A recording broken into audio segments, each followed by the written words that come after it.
Today is Wednesday, June 5th, and this is a Fairewinds Energy Education Podcast.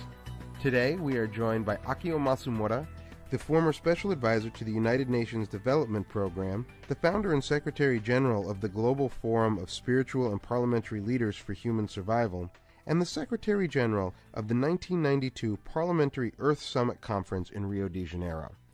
We are also joined by Chiho Kaneko, a Fairewinds Energy Education Board member, and Arnie Gundersen, Fairewinds Chief Engineer. Thank you all for being here today. Yeah, thanks for having me. Thank you for inviting me here first time in Vermont. Yes, thank you. Today's discussion will focus on how the accident of Fukushima Daiichi continues to affect the people in Japan. We will explore the efforts made by Tokyo Electric and the Japanese government in the cleanup effort. At the end of our conversation, we're going to take a moment to talk about how Fairewinds listeners can help those affected. There was a famous quote from a Japanese farmer when the accident happened. He said, I am fighting a dragon I cannot see. And I think that's was true then, and it's true now. The people in the prefecture especially, but then also the people in Japan, received very high radiation exposures, higher than the IAEA is willing to discuss. The evidence is clearly in that the accident released 3 times more radiation in the form of noble gases than compared to Chernobyl, and roughly the same amount of cesium as Chernobyl did. So this is a world-class event that has been downplayed by the Japanese government. So you've got a latency period of 5 to 10 years, and in some cases 30 years, for cancers to develop, which gets me back to fighting the dragon you cannot see. These people have been exposed. We've had guests on the program that talk about the taste of radiation and the smell of radiation.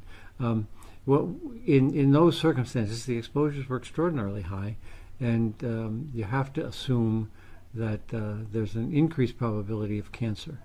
So that's where we're at now. People have to go to bed every night wondering if it's going to be them or the person in the house next to them. Well, I'd like to take this opportunity to thanks to Arnie and Maggie for your great contribution to my country, Japan, in Fukushima. And Arnie and Helen Caldicott are two are most well-known to Japanese people. Now, because I am a Japanese, I live in abroad 40 years, I'm frustrated by the lack of sense of emergency crisis at Fukushima. That's why I'm making an effort to increase public awareness, and particularly political leaders to understand the situation what Arnie talking about. And I'd like to explain more later. What role are the IAEA and the Japanese government taking in the continuing management of this crisis? Are they acting with enough urgency to protect the people of Japan?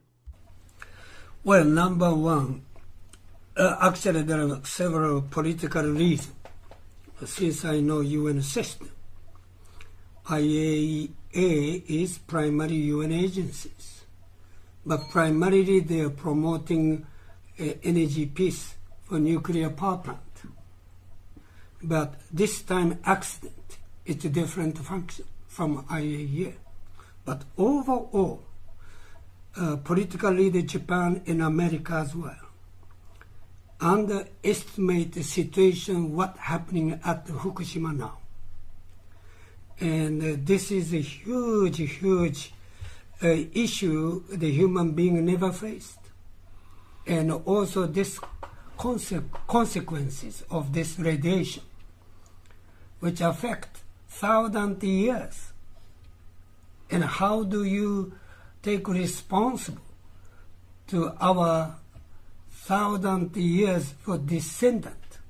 With the IAEA's primary objective being promotion of nuclear power around the world, is it not a conflict of interest to have them also be responsible for measuring the levels of radioactivity after the accident at Fukushima Daiichi? The IAEA does 2 things. The first is weapons proliferation. They go into countries where people have promised not to make bombs to make sure that they are abiding by that promise. 95% of the people who work for IAEA are involved in weapons proliferation. Only 5% are involved in nuclear power. The IAEA's charter number 2, second item on the list, is to promote nuclear power. So while different media groups call it the UN watchdog, in fact, they're the UN lapdog, and they are knowingly chartered by the agencies that fund the UN and the companies behind them to promote nuclear power, not to protect the public. So I think when you hear of an IAEA report out there, you've got to go back to that very fundamental foundation piece, that these guys are promoters and they're not regulators. Does that prioritizing of promotion end up having a negative impact on the public? I think. No. Well, first off, the country was devastated by a tsunami that killed 22,000 people. We have our 9/11 in the United States that killed 3,000 people, and they say we have got our 3/11, which killed 7 times more than yours. So that alone is psychologically devastating to a country. Then on top of that, the next day a nuclear plant blew up, and the next day another nuclear plant blew up, and the next day another nuclear plant blew up. The trauma from the earthquake is compounded by the fact that now 160,000 people can't get back to their homes, not because they're destroyed in the tsunami, but because there's so much radiation that they're not allowed back home yet. Think about it. We're now 26 months out, and people cannot go back to the home they used to live in. It's devastating emotionally to the families. On top of that, while they were home, because the Japanese didn't evacuate soon enough, they were exposed to high levels of radiation, and they have to live with the question, am I going to get a cancer in 5 or 10 years? It has to be gnawing at them. Are we not already seeing reports of cysts on the thyroid glands of children throughout the prefecture of Fukushima as well as the rest of Japan? Children already had thyroid cancer removed, and 7 more suspected of having thyroid cancer, just among 38,000 children. So, they are testing more and more children, but the first study already showed that the 3 confirmed cancer. So that's quite alarming. But then what's more concerning is the fact that even today, I just heard on the radio that the UN officially concluded that the cancer derived from Fukushima Daiichi accident will not be increased. I mean, there won't be increased cancer in Japan because of the accident. That was today's report.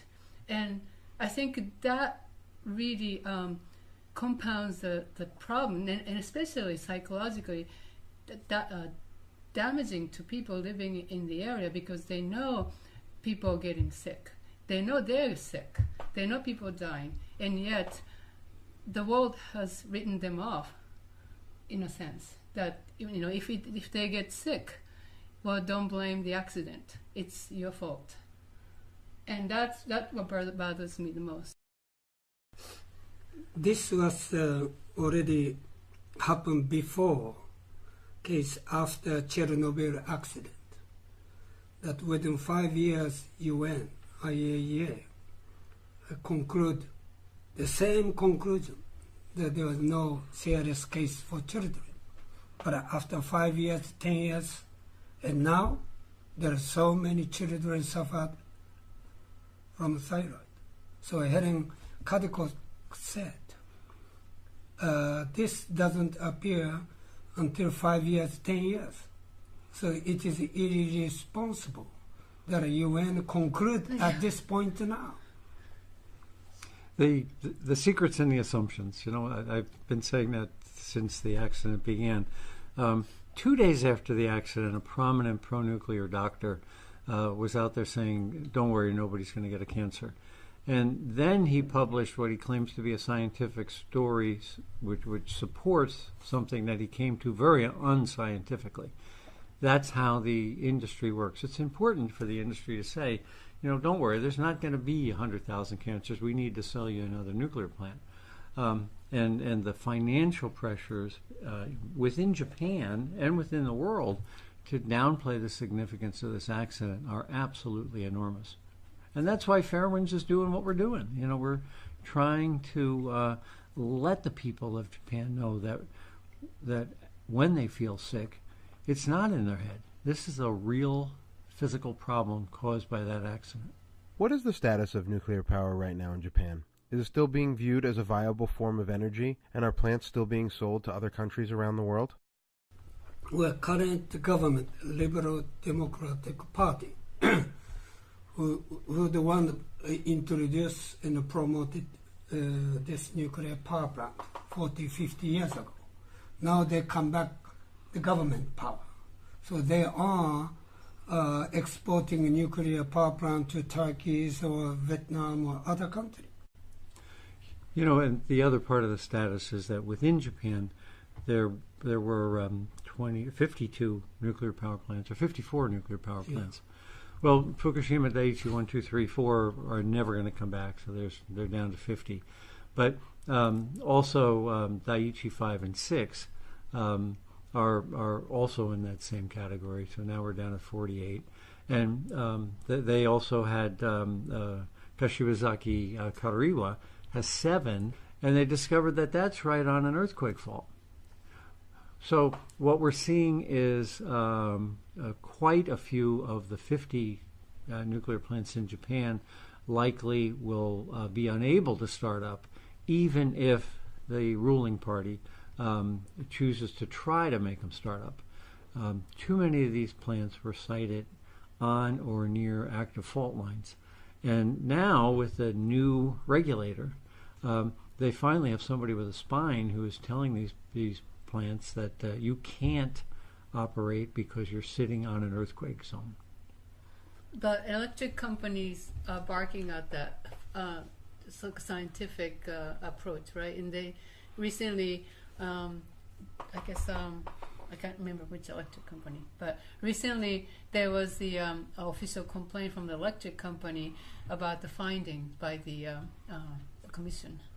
Yeah, what happens is that there's a lot of money on the line, and you can buy a lot of lawyers and a lot of experts to defend your case. And that's exactly what's happening. The electric companies don't want to lose the asset, and are willing to find a supposed expert who will tell them that don't worry, be happy, there's no danger here. That's exactly what Tokyo Electric did when they knew they were going to have a tsunami bigger than 5 meters. They hired experts who made the problem appear to go away until the problem comes, and then. I also, Annie, have growing concern nowadays.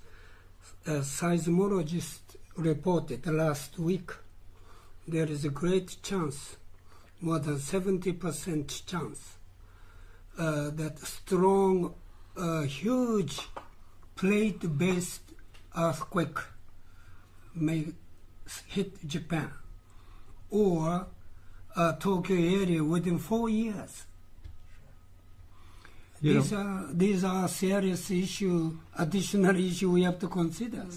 After the big earthquake in Sumatra, which was a 9, we forget that a couple years later there was an 8.5. So we had the 9.3 off of the coast of Japan that caused the tsunami and the Fukushima Daiichi disaster.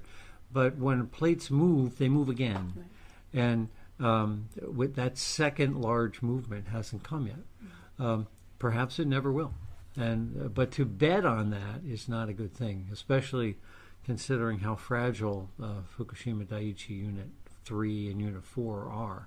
And according to calculation of Robert Alvarez, Unit 4 contain cesium-137 radiation, 10 times more than Chernobyl accident, about 5,000 times of Hiroshima bomb.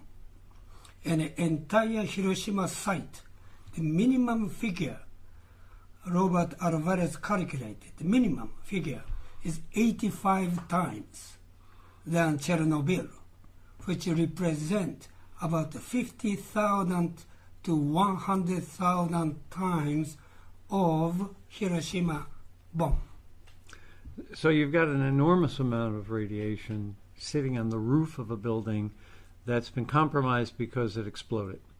There's no doubt that the building is not as strong as it was, and in fact there's a bulge at the bottom of a couple of inches called a first mode Euler strut bulge, which is another indication of a seismic problem. We focus on Unit 4 because it has the most and hottest radioactive fuel, but to my mind, Unit 3 is just as bad. It doesn't have quite as much nuclear fuel in it, but it's the one that had the most devastating explosion. So from a seismic standpoint, it's probably more likely to topple. If Unit 4 were to topple, there's more dose consequence. But either way, it's really a bad scenario. You can do two things. You can try to solve it, or you can try to pray that an earthquake doesn't happen. And I think TEPCO's been dragging its feet as far as trying to solve the problem quickly. And also, Arnie, I wanted to ask you about recent report of water, contaminated water. There are 280,000 tons at the site of Fukushima. And I'm sure this is increasing issue and concern of contaminated waters. Yeah, there's what happened is that after the earthquake, the entire Fukushima site dropped 1 meter, dropped 3 feet. So in the process, as it drops 3 feet, that increases the water pressure underneath it, and also the foundations were cracked. So you've got groundwater seeping into the building. The groundwater should be uncontaminated, except the containment is not containing. You know, the containment has all of these penetrations for pipes and wires to go through. And there's all sorts of rubber gaskets that prevent the containment from leaking. The radiation exposures and the heat and the explosion were so great that the rubber gaskets have failed. Mm. Now, we knew this in 1982. There's a report out that says, watch out for these rubber gaskets on the Mark I design because they're prone to fail. And yet we did nothing about it. So we have a containment that is not containing. And all the radiation in that is now running into the buildings where the groundwater is coming in. So we have highly contaminated water growing at a rate of 400 tons a day. Now, the Daiichi site is loaded with tanks. If you look at the Google Earth pictures of the site, it's a tank farm. It's bigger than a refinery as far as the number of tanks they've got there. What really frightens me is twofold. One, they haven't begun to stop the addition of radioactive water. And two, if there is an earthquake, all those tanks are not seismically qualified. They'll all fail, run into the ocean, and you know the Pacific is a big place, but it's not big enough to handle all that contamination. Well, then, Annie, in the case you said it might take 40, 50 years more to contain Fukushima. Then does that mean for another 50 years that we keep this water, contaminated waters, only 2 years now, 280,000 tons. So what happened another 40, 50 years? One of the plans I proposed back, right at the beginning of the accident, was to build a trench around the plant and fill it with zeolite. Zeolite is a great volcanic substance that absorbs cesium really well. So you could basically build a fence around the plant to prevent the radiation from entering the groundwater. I was told by Japanese officials that it's a great idea, but they didn't have the money. And you can't, this is, Akio mentioned at the beginning of this podcast, that there's the pace at which they're attacking the problem is not sufficient. You can't fight a war on a budget, and this is a war. Now the Japanese are talking about freezing the earth. bringing in refrigeration units and freezing the earth underneath the reactor. This would be more expensive than what you had suggested early on in the accident. Is that correct? Yeah, and you have to keep it up. There are examples of freezing the earth. The Leaning Tower of Pisa was leaning a little bit too far, and they were afraid it was going to topple. And so Italian engineers came up with a scheme of freezing the earth, and they pushed it back up a little bit so it wouldn't topple. But a nuclear plant is huge in comparison to the Leaning Tower of Pisa, and you would have to maintain that refrigeration system for 30, 40 years. So it's a very expensive solution to a very serious problem. I have a question to Arnie. People living in Fukushima today, there are many people living in fairly contaminated areas, even though those areas are not classified as evacuation zone. But for instance, city of Koriyama, which has population over, I believe, 300,000, and that's a lot of people. And so somebody that I know from that area, has a Geiger counter, and this person said that the radiation level has gone up actually, and even after 1 year, let's say last fall, maybe radiation level will start to go up again. How do you explain that? Yeah, there's good question. First off, I don't think people should be living in those radiation fields we're experiencing.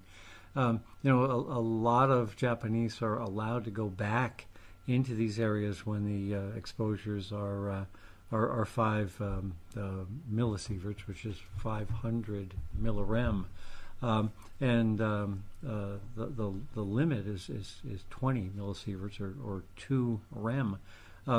Those numbers are comparable to what workers get when they work in a nuclear plant for a year. So we're asking people to assume the risk of the exposure of a nuclear worker, but the nuclear worker takes that risk willingly and he's paid for it. Whereas when somebody is forced to go back into their home, there's no risk-reward benefit here. They're not told the risk and they're not compensated for it. What efforts has the Tokyo Electric Company taken to clean up these contaminated areas? TEPCO seems to view its responsibility as the site. And, I said when I was in Japan last fall that TEPCO is an operating company. They operate nuclear plants, but they're not an engineering company.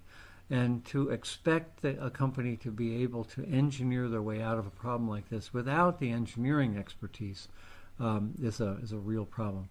Off-site, the cleanup seems to be under the control of the Japanese government.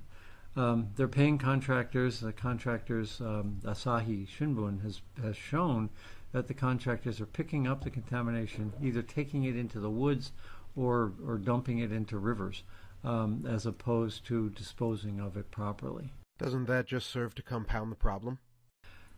Yes, it absolutely compounds the problem. The radiation exposures are going up. And what you're seeing is a lot of this stuff is getting revolatilized.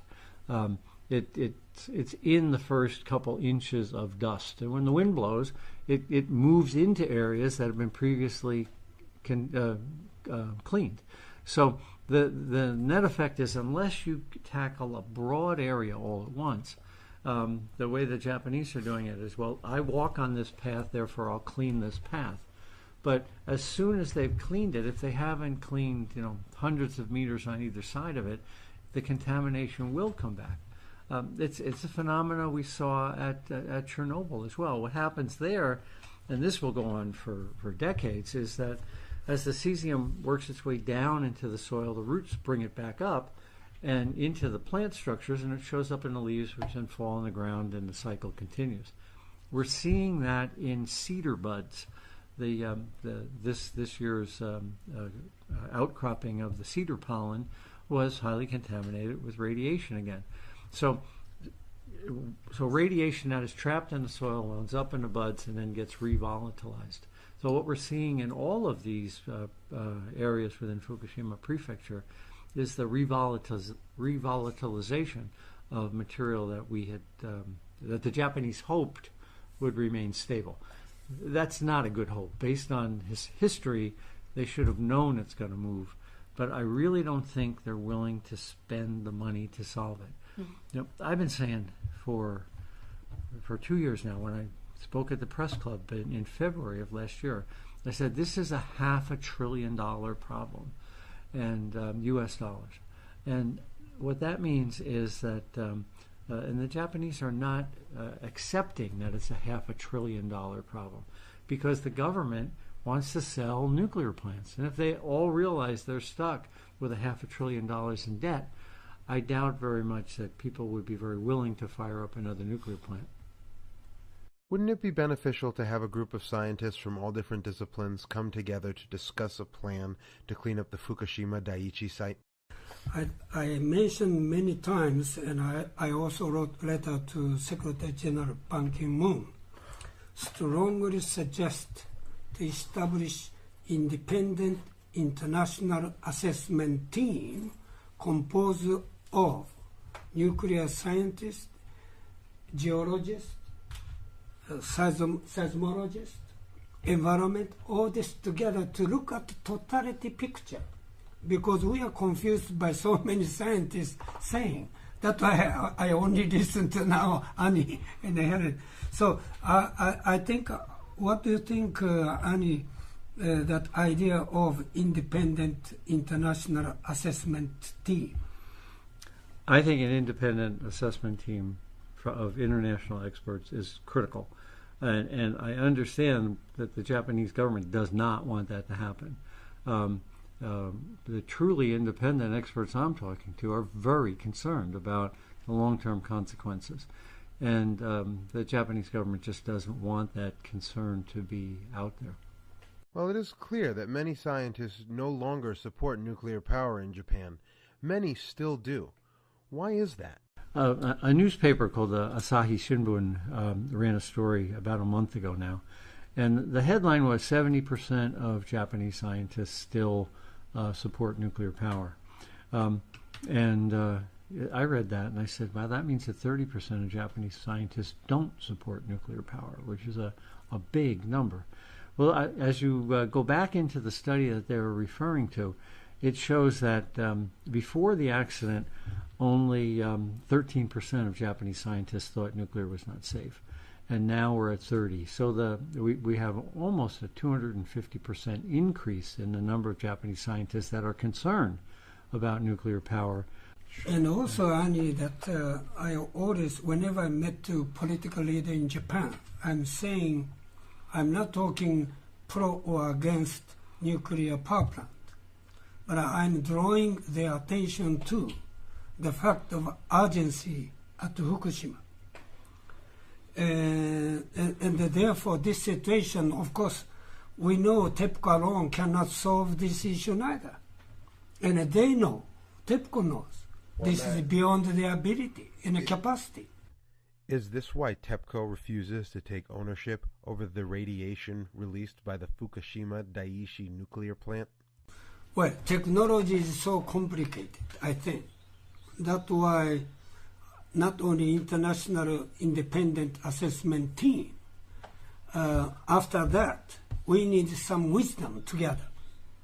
TEPCO fine, but Bechtel or other expertise on the issue, water contaminated issue, or we have to bring head together, wisdom together. You know, there is an international precedent on this, and that was 3 Mile Island.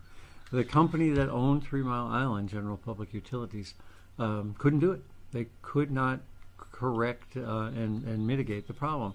So they brought in a firm, Bechtel, to take over the cleanup. They renounced their responsibility, still continued to support it, but the TMI cleanup couldn't be done by the utility that caused the accident. So we shouldn't be surprised that 4 reactors that are blown up are in the same situation. To expect that TEPCO has the capability of cleaning up the biggest industrial accident in the history of the world is there's a little bit of a stretch of the imagination. So now, I know that we've talked about a couple possible solutions to clean up the mess at Fukushima Daiichi, and I was wondering if we could discuss a few more. If TEPCO is unable to clean up this mess, and the Japanese government is unwilling to support the cleanup effort in the way that it needs to be supported, what can we do? What I proposed when I was in Tokyo last August was that TEPCO should be removed. They just are not competent. And a large engineering company should be put in charge. And there are Japanese firms which are outstanding and very large, and American firms and European firms that could do it. But I don't think that's enough. I don't think the Japanese people trust any large international organization, just like the UN, to replace TEPCO. I think there needs to be a group of independent scientists overseeing the international agency. And I'm not suggesting IAEA because they're not independent scientists. But a group of Japanese and American and European scientists that the Japanese people trust should be the watchdog over this large engineering company that's actually doing the work. You know, whether you're pro-nuclear or anti-nuclear, it's in everybody's best interest to get this site cleaned up. And Tokyo Electric is not cutting the mustard. And then I think American people should understand, eventually this Fukushima disaster, no question, will affect your North America as well. So it is not matter issue of the Fukushima now. It is a global security issue as well. Who is paying for the cleanup in Japan right now? Primarily the government. Yeah? Well, I think so. Tokyo Electric, I think there's an expectancy on everybody's part that Tokyo Electric's paying for it, but they're essentially in receivership. I mean, they've been nationalized by the Japanese government, and now the funds. TEPCO lost $7 billion last year, but frankly, that's chump change compared to what the total liability is out there. So we're expecting a company with essentially no assets to carry a burden of $500 billion. So what's happening, though, I think, is that the Japanese government is blaming TEPCO, but they're also not giving TEPCO enough money. So you've got a company that's technologically not competent, and you've got a company that may have some better ideas and just isn't getting the money to fund them. So by having an international oversight group, you could put pressure on the Japanese government to free up the funds you need to put the site to sleep. And that effort is inadequate, in my opinion. It's clear that the west coast of the United States will be affected by the radiation from the Fukushima Daiichi nuclear plant. What assistance has the United States government offered Japan in the face of this formidable challenge? Well, number one, let me clarify. We are facing global disaster, catastrophe, you call it. From that perspective, over 40 years, 50 years, or maybe 100 years, we cannot escape from this fact. So that we have to keep in mind. Now, during 40 years, 50 years, 100 years, this radioactive material or water, contaminated waters, any cases, reach out to your west coast as well. And now, if you account on Japan, government Japan, I can assure you now, they do not take serious action. Japanese Prime Minister doesn't have power like your president. Prime Minister is consensus building power, not decision making power. So therefore, I'd like to ask your government, take it to serious consideration to lead this issue and mobilize international community and to look at this issue and all together. Otherwise, I don't see any hope for better solution at all.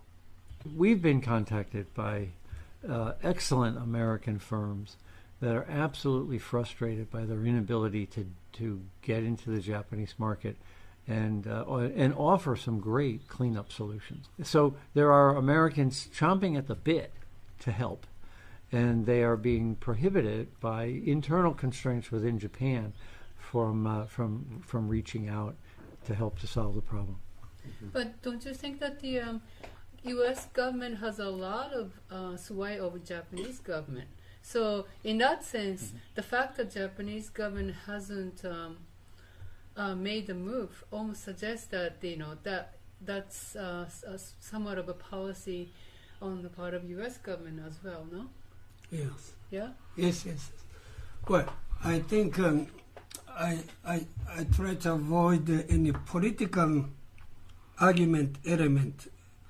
I'm making effort to draw the urgency of this issue to the policy maker, both countries, Japan and America. If America remain silent, I almost sure I tell you, 10 years from now, many children, even in your country, may be affected. So I think now the time to bring wisdom head together, to look at this issue, to make better solution. Well, I think what Akio said is absolutely right. But I think people think that if we get involved, it's an anti-nuclear statement. Whether you like nuclear power or not, it's in everybody's best interest to get that site under control. Yes, exactly. Yeah. That seems like it would be common sense. It's exactly. What are the medical and legal ramifications for those who have been displaced and who have become ill since the accident? Chiho, I know you have been to Fukushima recently and met and spoken with many of the residents. Can you tell us a little more about what they are experiencing?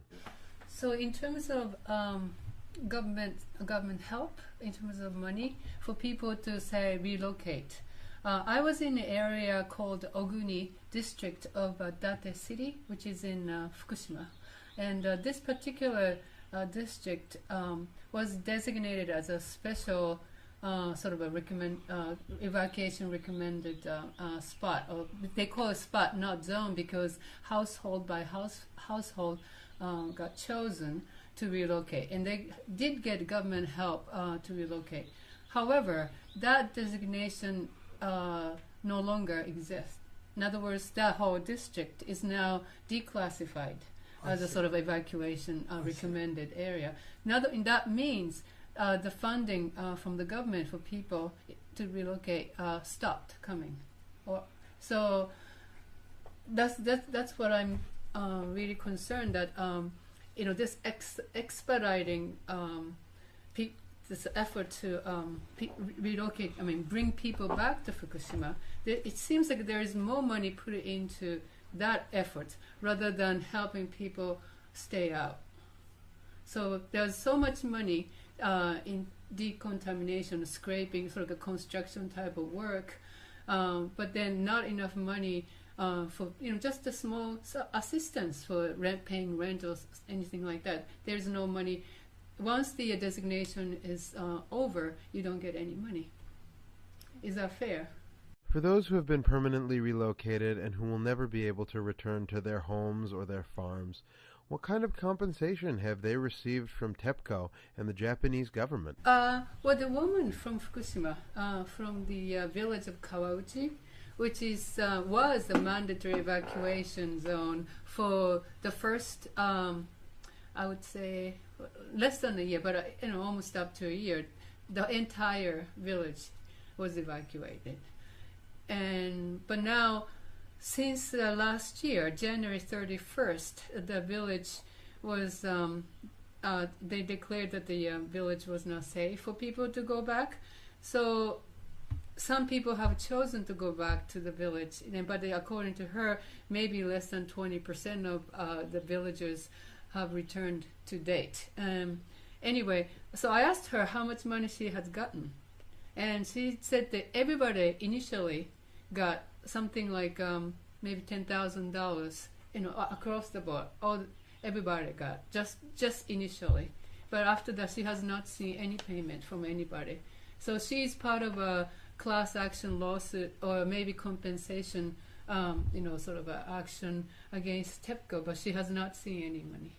We have had reports of families being offered as little as $1,600 by TEPCO and the Japanese government when unable to return to their home.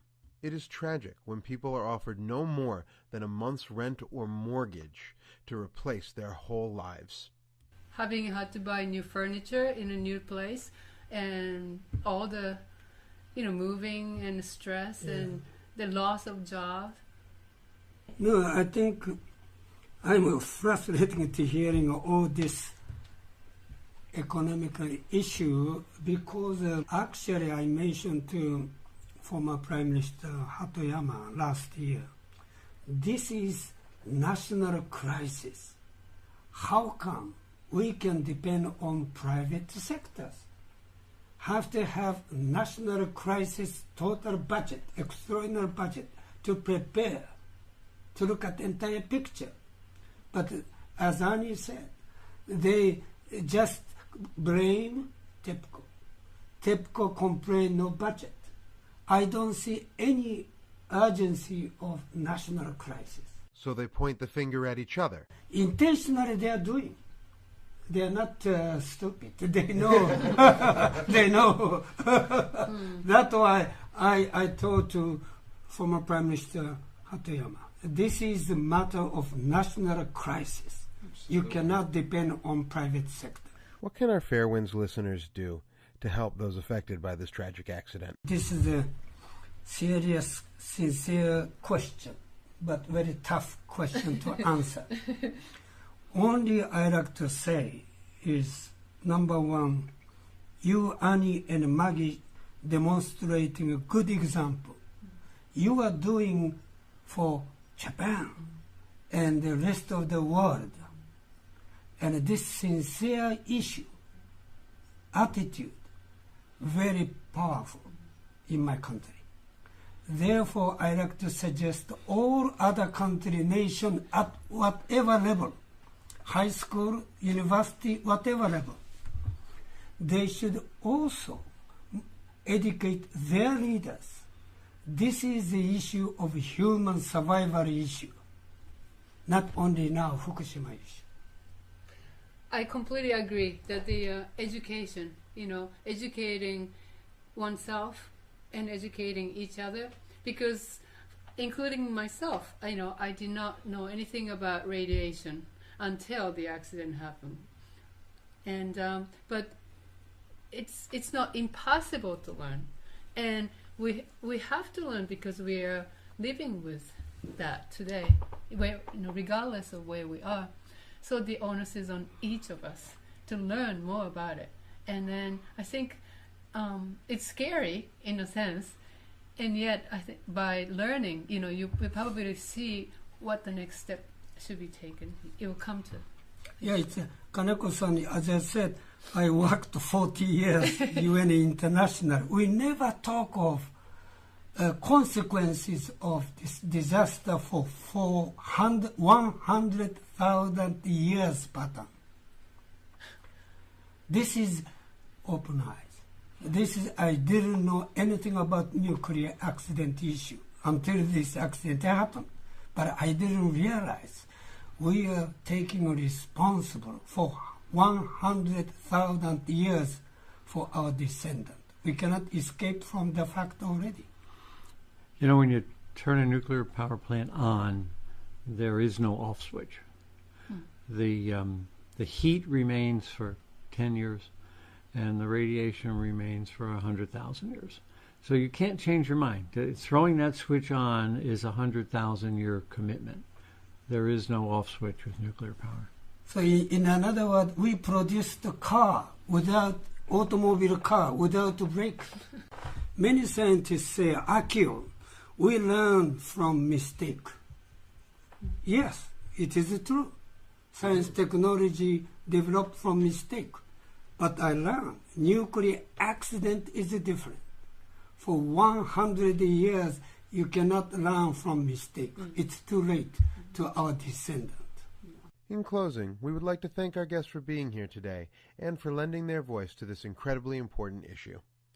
Well, thank you for having us. Yeah, thanks for having us. Thank you very much for having us. This has been a wonderful opportunity for the listeners of the Fairewinds Energy Education Podcast to better understand the continuing struggles with the Fukushima Daiichi nuclear plant. Thank you for tuning in this evening. My name is Nathaniel White-Joyal, and this has been a Fairewinds Energy Education Podcast.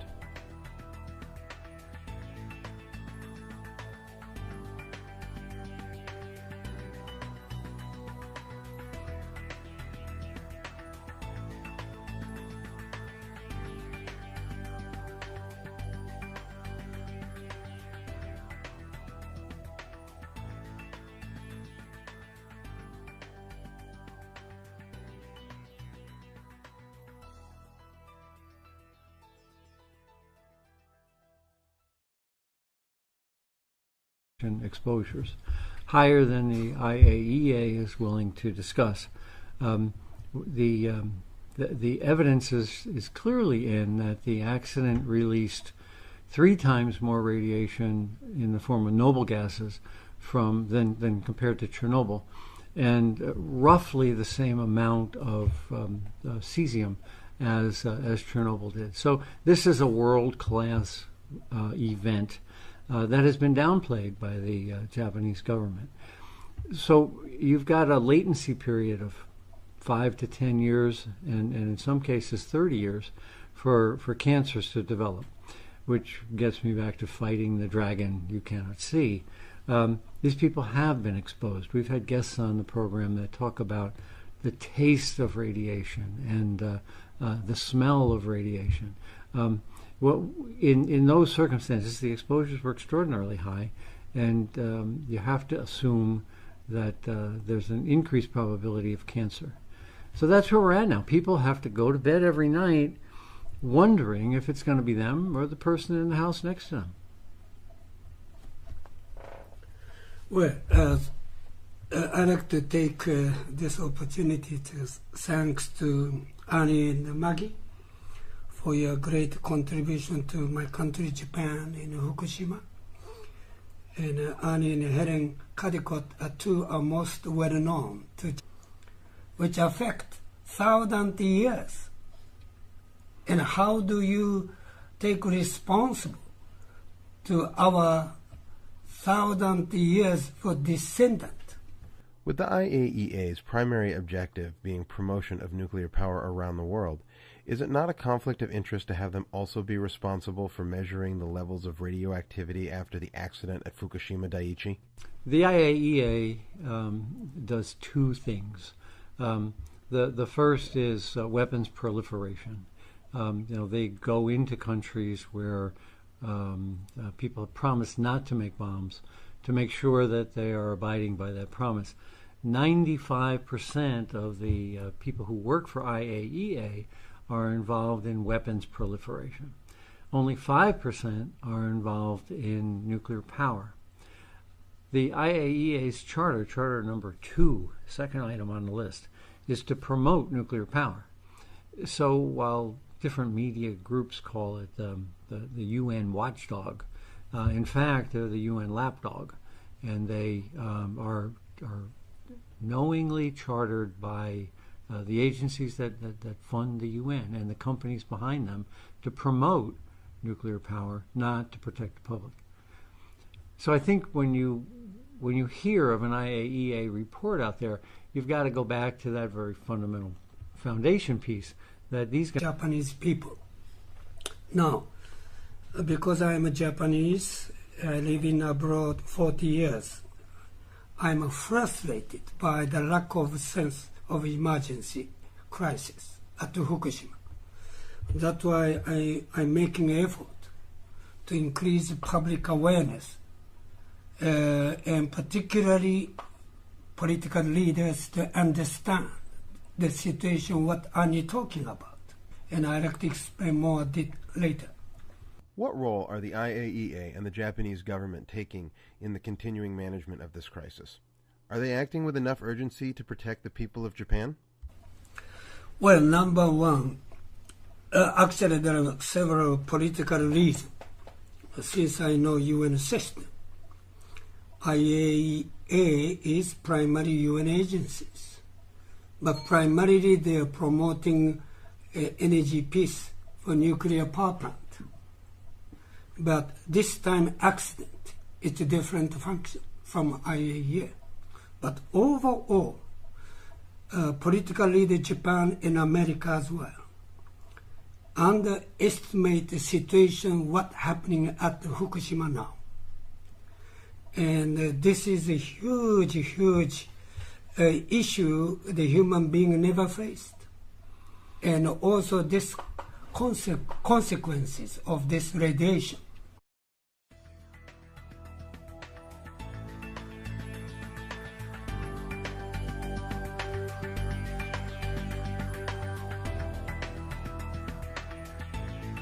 Today is Wednesday, June 5th, and this is a Fairewinds Energy Education Podcast.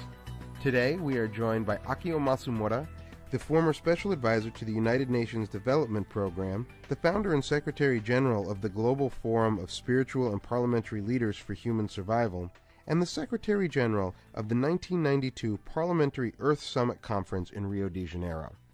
We are also joined by Chiho Kaneko, a Fairewinds Energy Education Board member, and Arnie Gundersen, Fairewinds Chief Engineer. Thank you all for being here today. Yeah, thanks for having me. Thank you for inviting me here first time in Vermont. Yes, thank you. Today's discussion will focus on how the accident of Fukushima Daiichi continues to affect the people in Japan. We will explore the efforts made by Tokyo Electric and the Japanese government in the cleanup effort. At the end of our conversation, we're going to take a moment to talk about how Fairewinds listeners can help those affected. There was a famous quote from a Japanese farmer when the accident happened. He said, I am fighting a dragon I cannot see. And I think that's was true then, and it's true now. The people in the prefecture especially, but then also the people in Japan, received very high radiation as promoters, and they're not regulators. Does that prioritizing of promotion end up having a negative impact on the public? I think. No. Well, first off, the country was devastated by a tsunami that killed 22,000 people.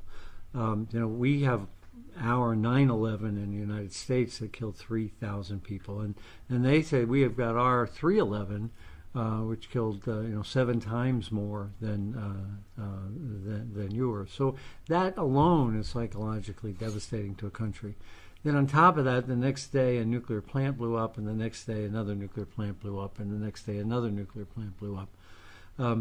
The trauma from the earthquake is compounded by the fact that now 160,000 people can't get back to their homes, not because they're destroyed in the tsunami, but because there's so much radiation that they're not allowed back home yet.